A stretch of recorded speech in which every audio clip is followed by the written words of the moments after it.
Bennett is the featured back. Anders, the fullback. Bennett straight up the middle. Donnell Bennett to the Raider 36. Boy, I'll tell you, Kimble Anders, number 38, gets a sensational block, and that hole is there. Bennett. Touchdown. Donnell Bennett, second effort, gets in for 12-yard touchdown, 21-3. Remember when it was a grinded-out offense that Kansas City had? Kimble Anders, touchdown. Kimble Anders, touchdown Chiefs. Second touchdown for Kimble Anders. Third down and 7 from the 45.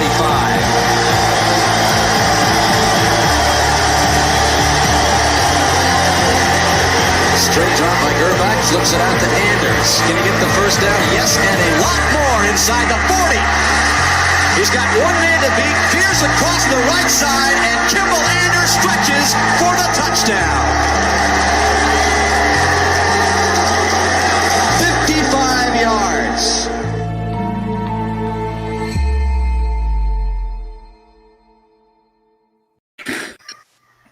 Well, they truly say absence makes the heart grow fonder. After a week off, we've got our guys back. It is 4-minute offense. Clint Schweitzer alongside Noah Grunhard, and right there are our guys, Donnell Bennett, Kimble Anders, fresh off of a very exciting trip to Kansas City, where you guys got to see a Chiefs win. You got to reconnect with a lot of former teammates, guys. Starting with you, Donnell, just what was it like a couple weeks ago, Monday Night Football? You're here in Kansas City, and you see a Chiefs victory over the New York Giants, and got to reconnect with a lot of the guys, right? Definitely, man. It was cold though, bro. Sitting in that cold, that's different for me, bro. But it's always good to see the fellas, man, and just talk about the old times, reminisce and all that good stuff, man, and just enjoy it, man. Just the fruits of your labor. Yeah, and Kimble, just what did you take from that? Coming back to Kansas City, getting to meet and reconnect with some of the former guys and induct Tim Grunhard. That's the reason you guys were all there, to induct him into the Chiefs Ring of Honor. Yes, and Tim was our old teammate, so, that was a pleasure to see him have an opportunity to get his name in the Ring of Fame and the Hall of Fame. Just, again, being able to connect with the guys you haven't seen in a long time, guys like Stephon Page. When I first got there, he's one of the guys that was big name for the Chiefs, and always great to see Christian Okoye. Just so many guys, and to see the old legends. Matter of fact, when we were taking the pictures down there, I didn't want to sit on the front row because those were mostly Hall of Famers. I was like, I can't sit right here. Let me get up and get to the back. But just to see these guys, man, and Bobby Bell, those guys are just awesome. Just to be in their presence and be able to see the tradition of everyone coming together from so many different eras. That's just a beautiful thing. What do we go ahead, Donnell? You next, Kimble. That's why they allowed you to sit down there with them. I was gonna say, exactly. Yeah.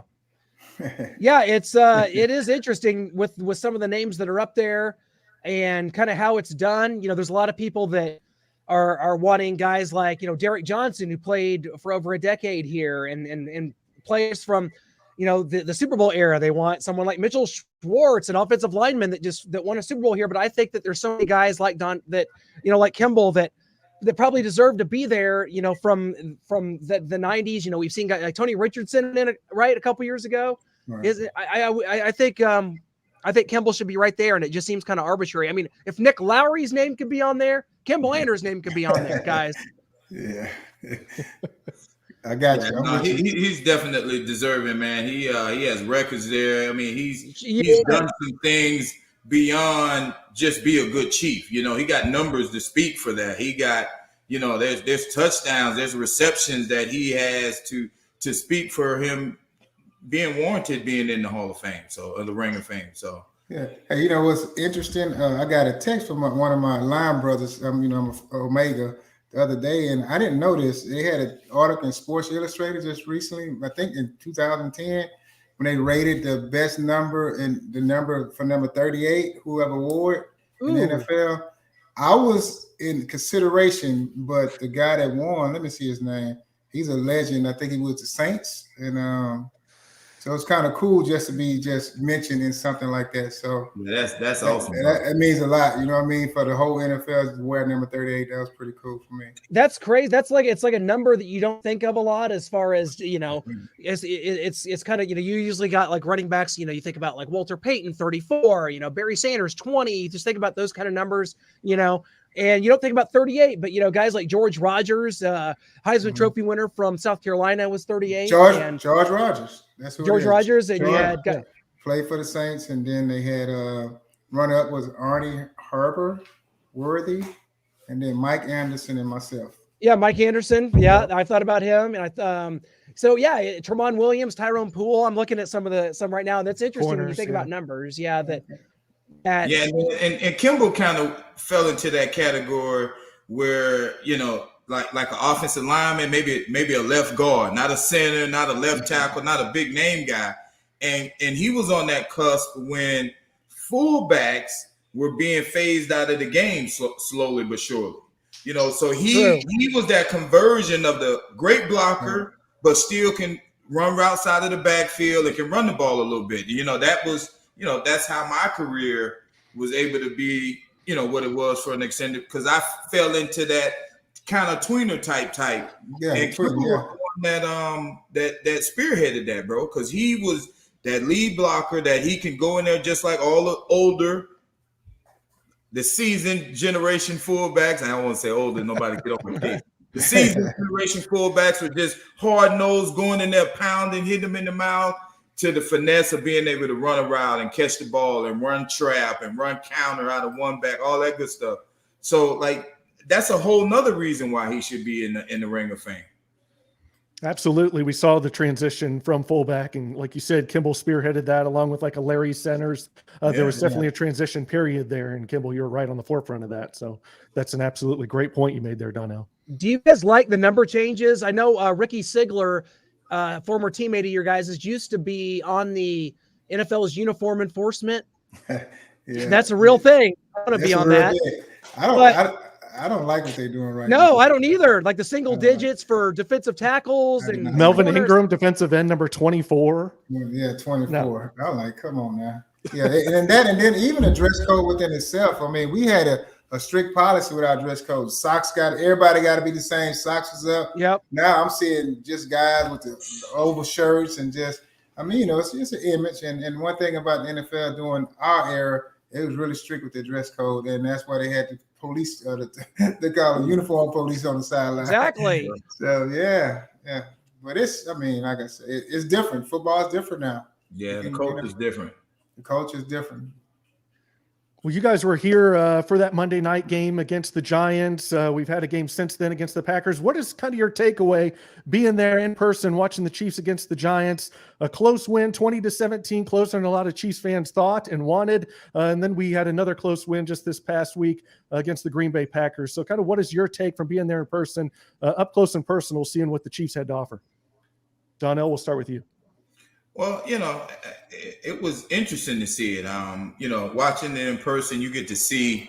It's almost like playing in the game for me, and you get to really see, okay, what's happening at the left tackle to the right tackle. You can see it all from that bird's eye view. So just to watch the guys and see that, like, we're right there. We're so close on a lot of plays. It's just, I don't know if it's timing. I don't know if it's repetition. I don't know what it is, but something is off. And, you know, we got time to fix it, but we got to hurry up. Yeah, and that goes the same for me. Like Donnell say, watching in person is a whole lot better watching on TV, because you can't tell what's going on. You start picking your spots and to try to understand, figure it out. And to me, I think it's just time. It's just little things they're missing. It's little small things that's hindering them from doing some things. And, you know, and you hear the rumors and the talk about Patrick Mahomes and this and that. He's still the best quarterback of the league. He just got some things he need to tweak. I don't know whether it's something, you know, mentally or physically or something. And, you know, he got away with throwing the ball sidearm a lot. So a lot of those can be luck. A lot of them, they just don't happen all the time, you know. Right. So it's just so many variables in the game, because one thing I do believe, that game is hard to play. And each week is different. I don't care who you play. Yeah. You know, they come back and, you know, even though Rodgers didn't play, but they beat a great Packers team, you know. without Aaron Rodgers is big, but at the same time, they did play against other guys that had to stand up and play. So we're capable of doing it. It's just a matter of getting the timing or whatever. I don't know, the play call or whatever's going on, offense or defense, we're getting the right people in position. The defense played a lot better this past week. They made some stops when they needed to do. So they looked a little better. And what I did see as well, what's the new guy that came in? Melvin Ingram, defensive end. Yeah, and Chris is playing a little more inside. Yes, that helps. I think Chris is more dominant on the inside. He's not a speed rusher. He's not a guy that's going to, get the edge. But he's so awesome. That's why they paid him that much money. Yeah. He's awesome what he do. So those adjustments they're making, hopefully, they just get better. Yeah, and you guys, we got the Raiders this week. It's in Las Vegas. You guys played them in Los Angeles and in Oakland. It's Raider week. And no matter how you slice it, the Raiders it's a huge rivalry. And Marty Schottenheimer, your guys' coach, put a huge emphasis on this game. Donnell, just kind of take us back to you come into Kansas City in '94 and kind of get indoctrinated into that rivalry. Did you know much about kind of Chiefs Raiders? Because it's an old AFL rivalry. And what was it like what you got there? Because Marty's emphasis was there. I think he was something like 17 or 18-3 against the Raiders in his career. It's incredible. Yeah, it was. I came from Miami, so that's how I like to play football anyway. And when Raider week rolled around, man, it was just like being in college, man. It was practice was intensified a little bit more. The meetings were a little shorter, but more impactful, and some stipulations made that you better make sure you're doing this, that, and the other. And it was no love lost, and it was known as soon as I walked in the door. Like, we don't lose to these guys. If you want to play football here, you better be prepared to go and beat them. Yeah, that was the mindset. Yeah, and you're exactly right. So for the most part, I don't know if y'all remember this. He used to have a parade. It was a full-blown parade. It was just like a high school girl, like homecoming. You're right. So you fired up, the city's behind you. It's Raider Hater Week, a whole week of Raider Hater Nation going on. It's unbelievable, man. It was. Especially they was coming to Kansas City. Yeah, especially coming to Kansas City. It was just a joy, man. And that rival was so bittersweet because we had friends that played for the other team, and we always friends outfit. But once it came down to that game, it was war. And when Chester came to us down there, he used to talk. I was so happy. Yeah, he's so happy to come with us. But he said he got tired of getting this work. and tired of us chipping, that B-gap chip. Bro, we had to tear them up, bro. That was during that week, bro. That was an emphasis, bro. You make sure you take care of that B-gap. Yeah. Oh, well. Last time we were on, we kind of went over the 1998 season, and we didn't get to share this clip because it's 4 minutes long. It's week 1. The Raiders are in Kansas City. We talked about that. It's Monday Night Football. John Gruden is the head coach of the Raiders. Donnell, you go off. Paul McGuire just cannot stop gushing and over again. Donnell, you over Kimble at one point. Kimble, you set the record for receiving yards for running back for Kansas City. So we're going to go to this clip. It's 4 minutes long, but it's great stuff. And it's week 1 from 1998. The Raiders at the Chiefs Monday Night Football. Let's take a look. Napoleon Kaufman fumble. Kansas City has the ball. Wayne Simmons.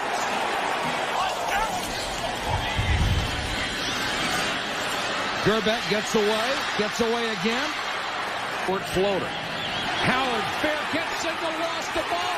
Picked up by Kansas City, and it's Reggie Tubbs, touchdown.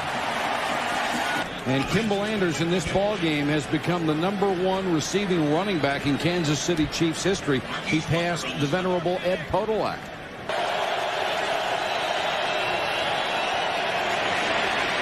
George stepped up, hit from behind, loose ball. Nobody has blown a whistle yet. Everybody just stood there. At least one football player is smart enough to look on the ground and see a ball and pick it up. Wayne Simmons. That is unbelievable that all those guys will see the ball on the ground. Only one goes after it. Donnell Bennett on the toss. Room to run. to the 20-yard line. Lewis Riddick and Eric Turner made the tackle. Watch 38, Kimble Anders on the outside. That's Eric Allen, number 21. He just takes him back to the outside, leaves him out there, and they pick up 8 yards on the play. Kimble Anders, a 3-time Pro Bowler. Jeff George has to scramble. Oh, good grief. Leslie O'Neal nearly took him apart. That's the pressure I was talking about. Jeff George just got blindsided right on the ribs. He never saw him. And thankfully, Jeff George is up. Oh, he's hurt, too. You can see him. And Leslie O'Neal just comes around, and you talk about this defense, they just don't give up. Number 91, Leslie O'Neal. The linebackers force him out of the pocket. Leslie O'Neal is going to come from the right part of your screen and just bury it. Puts his helmet right in his chest. He doesn't even see him coming. Holy cow.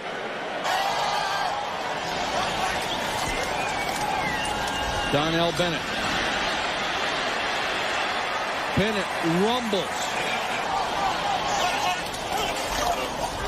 Draw play to Bennett. Huge hole for Donnell Bennett. To the 30. Eric Turner had to tackle 26 yards downfield. Look, watch number 38 step up and take the linebacker, or the back coming in. Look at this block. It's absolutely perfect. George with a personal word to Dudley. Another blitz. Thomas just missed him. George goes down. He is sacked again, and he didn't like the way he was kneed by Donnie Edwards. Donnie Edwards roughed him up after the play, and there's a flag down, and this rivalry just gets more bitter every time you turn around. Jeff George is not going to back down from anybody. More frustration probably than anything. ESPN and ABC, your exclusive network for primetime NFL football. And this is Donnell Bennett.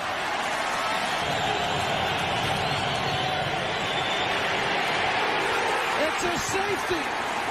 Derek Thomas with another sack.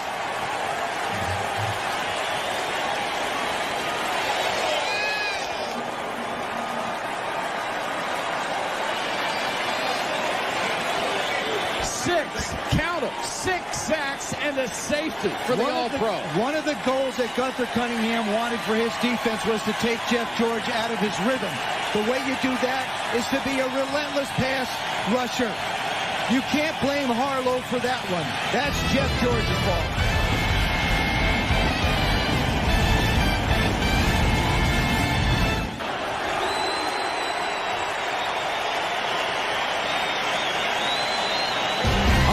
Score, the Chiefs 28, the Raiders 8. Wow. Young Donnell there talking to Marty at the end of the game. What was Marty saying there? Wow, let me say this, Donnell. Well, you look like a hell of a running back, boy. That was sweet. Hey, no, but Donnell, so one thing, remiss to say that Donnell's a real powerful running back. He was strong, he was fast, he's real elusive. He had this tempo that he had. It looked like he was going fast, but just in them cuts there, he's booking it right now. And the kid is so strong. He got great knee bend, waist bend. what you were saying? He had all that though. And man, that was beautiful, man. That was something to see. I ain't seen that in a long time. Man, y'all gotta send me that, bro. You gotta send me that. That's bro. I've never seen that. Man, I don't know about I think what stands out, other than Leslie O'Neal decapitating Jeff George there, was Joe Theismann's hilarious call. Joe Theismann's a good friend of ours. We have him on our podcast all the time. And how he said there's one smart football player on the field. It's Wayne Simmons to pick that ball up. And you saw the Raiders 4 turnovers. And Marty would always say they're going to commit a penalty. They're going to turn it over. Correct, guys, and just let it play out. And that's exactly what happened. And the Chiefs prevailed again. And wow, what a moment that was, especially early in that season. Watching that defense, bro. That defense. Yeah. Bro, Leslie O'Neal. I forgot about Leslie. Yeah. Don't forget about him now after that hit. And, Tracy was on the bench then, bro. Anthony Davis and and Wayne Simmons. Wayne Simmons and Donnie Edwards. Donnie Edwards, yeah. Man, listen, it was some football being played in that video right there, bro. Yeah, well, that's a real football. Watch the clips and watch the extension and the hit in the mouth and hit him in the mouth. Oh my goodness, bro. Them dudes playing some football, bro. And you see that one lead? I went up and blew that dude up. Yeah. On the pass pro, bro. Oh, yeah. I'm talking about. See, that's what I'm saying. People really, when you look at Kimble, it don't look like, or you hear him talk like, it don't look like he played football like that. It looked like he's just all finesse. Bro, I'm talking about he stood in the paint and say, whatever you got, bring it, and I'm going to dispose of it right here in the middle of the A gap, bro. That was in the clip of it, bro. Ooh, that's what you asked for. You can play 16 years and never get a moment like that. And be able to respond like he did there, man. I'm talking about right in the mustache, bro. Picture perfect. Right in the mustache. Say, yeah, but you did the same thing, bro. You was doing the same thing. And the good thing, we had the three backs, our three slash backs, well, our two slash back and our one true fullback. We all was pretty awesome, man, with the technique and just learning from each other and just going in and being willing to go hit somebody in the mouth. And we learned, and the Marcus did. Remember that feint move Marcus taught us? Yeah. There's certain things that we learn from each other on our posture from the basic fundamentals of football and learning how to block somebody. You know what I mean? Yeah. So that's a beautiful thing I liked about having in our group of guys. We was all willing to learn. Nobody's bigger than nobody. We was, willing to do whatever it takes to win the game because we was running back by committee. Yeah. Yeah. But did you ever? It started, Kimble. It started with hitting them in the mouth. Oh, yeah, that was the foundation of all three of us. Like, if another dude came up and he might have had a little bit of something that one of us might say, oh, he going to be all right. But then Kimble would say, well, is he going to hit him in the mouth for 4 quarters? And we'd be like, man, we don't know because we ain't see it happen in training camp. And the next couple of days, he out of there, bro. Yeah. And Kimble, did you ever have any conversations with Paul McGuire? Like, I know there was only a couple instances there. I couldn't get them all in the video. There's time constraints here on StreamYard, and he gushed about you all game long, about 2.5 hours. Oh, really? He's just gushing over you. So did you ever have any conversations with him? I ain't gonna lie, I don't remember seeing that what y'all showed me. But no, I never had a conversation with him. I think the one guy I probably really spoke to back in the days, what's the legendary coach that coached with the Raiders? Art Shell? No, he's the coach. He's the white guy. He's not John Madden. John Madden. Oh, well, I had an opportunity to talk to him. That's a legendary white guy indeed. Yeah. I had an opportunity to talk to him briefly one time we was in Oakland. Oh, interesting. Yeah. Yeah, he's an interesting guy and a great broadcaster during your era there as well. So one thing we didn't talk about on the 98 show, we had Andre and so much going on there, but was that in 98, you guys brought in free agents with Leslie O'Neal, Chester McLaughlin, Derek Alexander, Bam Morris. There was a lot of new faces. Was there chemistry issues with those guys? Was there, Leslie had a great career in San Diego, comes in, Chester has been in Oakland, but they come in and was it good? Was it a good fit, or some of them maybe not? Bam Morris and the running Bam back Morris room, comes to mind. fit? I'm gonna say this: they wasn't used to the Chiefs way. There you go. They had to learn how to do it our way, and they just didn't have enough time. Yeah, I mean they fit. I mean, Bam was a different breed of backs, but like we just were talking about, like we played one way. We hitting you in the mouth. We got good feet and could do the other stuff, and that's what Bam was. He was a little shifty or whatever the case was, and because he didn't run with that physicalness, we disrespect him, but he wasn't like really one of us. That was our thing. You know what I'm saying? Like, yeah. So, but he contributed. He did a good job at doing what he had to do. Mm-hmm. But and that was the mindset. Like Chester was the best man at my wedding when I first got married. So. He was a good guy, and he like Kimble said, once they kind of figured it out, and Chester was a more laid back player until you made him play. Like, and if somebody piss him off, yeah. Oh my goodness, you're gonna get a completely different dude. And then when he got there and he saw how we work, like he was able to turn that thing on more and more and more. And bro, did he turn out to really be a surprise and help us that year a lot, man. A lot. And the old man, Leslie, he just is an old crafty dude. He was just so he walk around in practice, but he working harder than everybody else.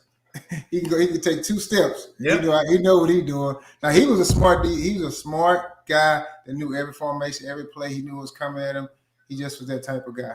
And he was unbelievably strong, bro. Strong, yeah. We saw that. I'm talking about superhuman strength, bro. Yeah, old man. He's old man strong. Yes, sir, bro. When you want to say the definition of old man strong, it was Leslie O'Neal. That's That was a fundamental hit that he had there on Jeff George. But do you think that would be a penalty today just by the sheer sight of it? Absolutely. Yeah. Maybe they might have kicked out of the game for the rest of the season. I was wondering that a fine at least, something. Yeah, something, bro. Well, that was great to go. We love going back in our time machine, getting our DeLorean and going back and revisiting some of these. We like to do that at least once a show with you guys here, and we can't wait to do that going forward with some more things that we have planned. But stuff like that really puts you back in the moment, and just seeing your guys' faces light up when you see these highlights, it's like, man, you guys, I think it's important because you guys need to know what an impact you made on this game, this city, and this franchise, and that the proof of it's right there, and that video never goes away. That's real. Wow, appreciate that, bro. Appreciate that. Same. And we had talked about the one play at a time and kind of where that came from, the origins of that story, and how Marty was playing for the Bills against the Jets and Joe Namath, and he missed a tackle. And I actually found some video from Marty's football live talking about that, and they also talked to Joe Namath. It's a great little clip here, so I want to show that to kind of get the background and origin of one play at a time from Marty himself. Okay.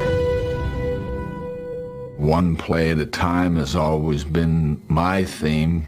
One play at a time.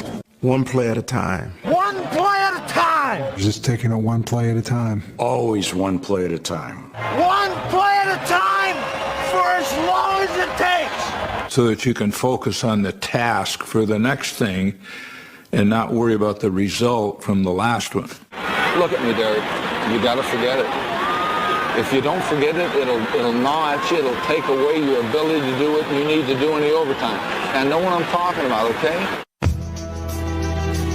It's a mantra born of experience. From Schottenheimer's last stop in the AFL, learned at the creaky knees of old friend Joe Namath. We're playing in Shea Stadium, and Joe Namath goes back to pass, and he can't find anybody open. And so Joe Namath starts to, quote, scramble, dragging that one leg behind him as he's going. And so I drop out of my coverage and come up to try to tackle him, and he gives me a little move, and I whiff him. I go nose down, face mask into the dirt. I'm glad he remembers that. You see, had Marty done that to me, I'd never heard the end of it. I knew that stuck. I knew that was going to stick in his craw. I mean, I'm so angry with myself. It carried over to the next play, and I messed that one up. And it came to another play in this drive, and I messed that one up. I let that affect me throughout every subsequent play in that drive. The hand off to Snell, and he's in there. Snell scores. I didn't get over it, but it taught me a great lesson. One play at a time. It's like life. You live today. Live it to the fullest, because you can't do a thing about yesterday. Man, so how hard was that to actually put into practice? I mean, it's a great saying, it's a great lesson, but when something bad happens on the field, how hard is it to put that into practice and actually put that behind you, forget about it, compartmentalize it, and move on? Well, I'll be honest with you, to me it became natural because it's real. And once you understood it, and once you heard it enough, and once you seen it, and once, as much as Marty said it, it was embedded in our mind, and that was about as real as it get. And I'll be honest with you, mess up a play, you're gonna mess up. That's part of the game. You can't beat yourself up from, making a busted assignment or missing a block or whatever. That's gonna happen. And You just got to, like I say, put it behind you, go to the next play. And I think 100%, 99% of us bought into it. It's surreal. It's real. And that moment with Derek there, when he says, "Believe me, Derek, I know what I'm talking about." You just thinking about him and recalling that experience, and Derek, obviously, they had a great relationship, and something that he was able to instill in Derek. And that was great.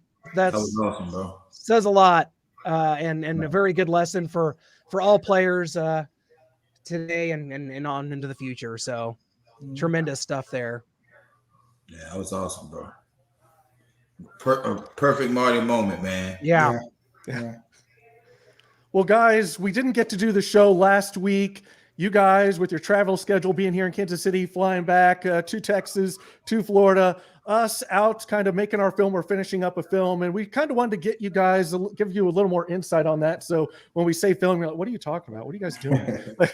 We're making an SEC football documentary. It's called Saturday Supremacy. We've kind of formulated a trailer here. We're in the closing kind of aspects of it, post-production. We've got a few more interviews and B-roll that we've kind of told you guys about, and that's why we couldn't come up with a time last week. We're back here. We'll finish out the rest of this season. We'll be here every Wednesday for you. But we want to show you the trailer to kind of give you guys some insight on what we're doing with this film, so that when we mention it, you guys kind of can put that together and know what we're talking about. So here's our trailer for Saturday Supremacy, our SEC football documentary. This is exclusive, right? It's exclusive, just for you guys. Okay. Nobody else is watching, just you guys.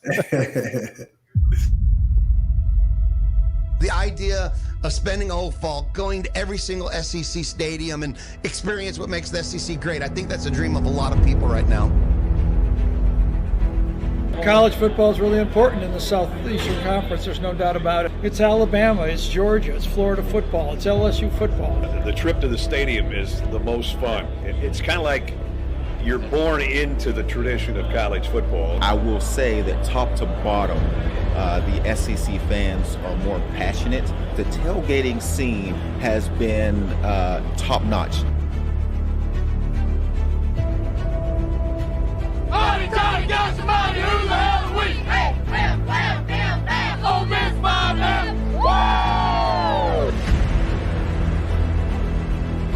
And when I went to make this tackle, I just thought it was a routine tackle. But when I hit the guy, it was awkward.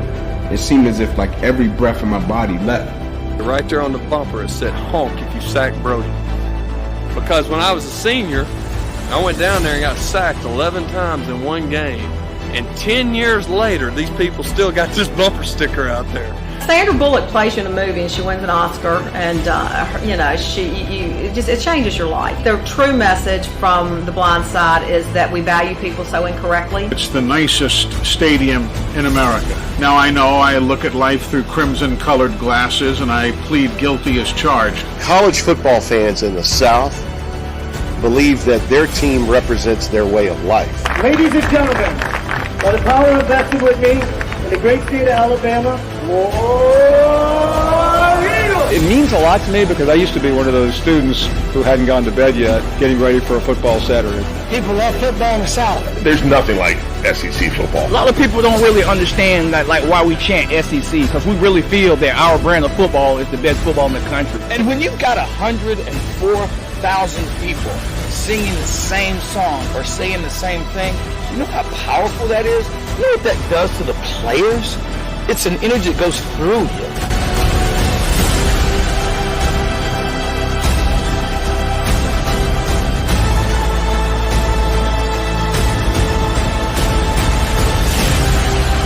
The SEC is a tough place to play in. I think it is the toughest conference to play in. If people don't like it, get better.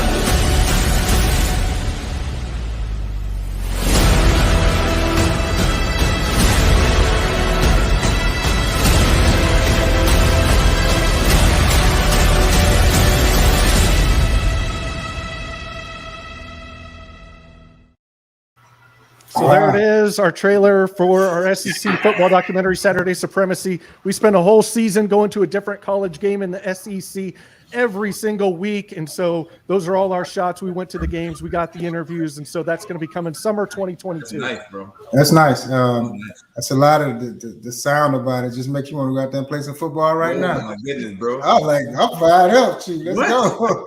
That is what everything we do. We want that feeling to permeate through everyone. So perfect. And it's been 3 years in the making. So it's been kind of a labor of love for us, if you will. It's like having a child and watching it grow and becoming frustrated with it, and sometimes wishing it was out of the house, and sometimes wishing you could give it away and give it back and never see it again. But in the end, you still love it. Right. Man, that's awesome. Well, guys, it has been just a tremendous show here. This has been so much fun, and we look forward to next week as we're looking towards our 1997 show, which is going to be tremendous. We got some fun stuff in the works for that, you guys, because that was one of the most special seasons in Chiefs history. And we can't wait to go back and look at some clips like we did here. Although in 97, there's a lot of great memories from that season. So we may have to clear our schedule a little bit. It's going to be a great one. As always, you guys are the best. And thank you so much. It's always a true pleasure. Right. Kimble and Donnell. Appreciate it, man. Thank you. Thank you. Absolutely. We will catch you guys next week. 4-minute offense, powered by Starcade Media. Hit us up on our social media. Search Starcade Media, and you can always get us, and you can always hit us up. And if you have a question for Kimble or Donnell, always type it in right here, and we can try to get it to them. We try to get to as many as we can. Today, we didn't have any questions. We just had like a bunch of people saying stuff like, hey, guys, what's up? Hey, that was a great defense. Look, so that's what we get. But we want more. So, guys, thank you so much again. 4-minute offense. Once again. Thank you, bro. Till next time, I'm Noah Grunhard. That's Clint Schweitzer. And down there, the stars of the show, Kimble Anders, Donnell Bennett. Next time on 4-minute offense, we'll see you in 1997.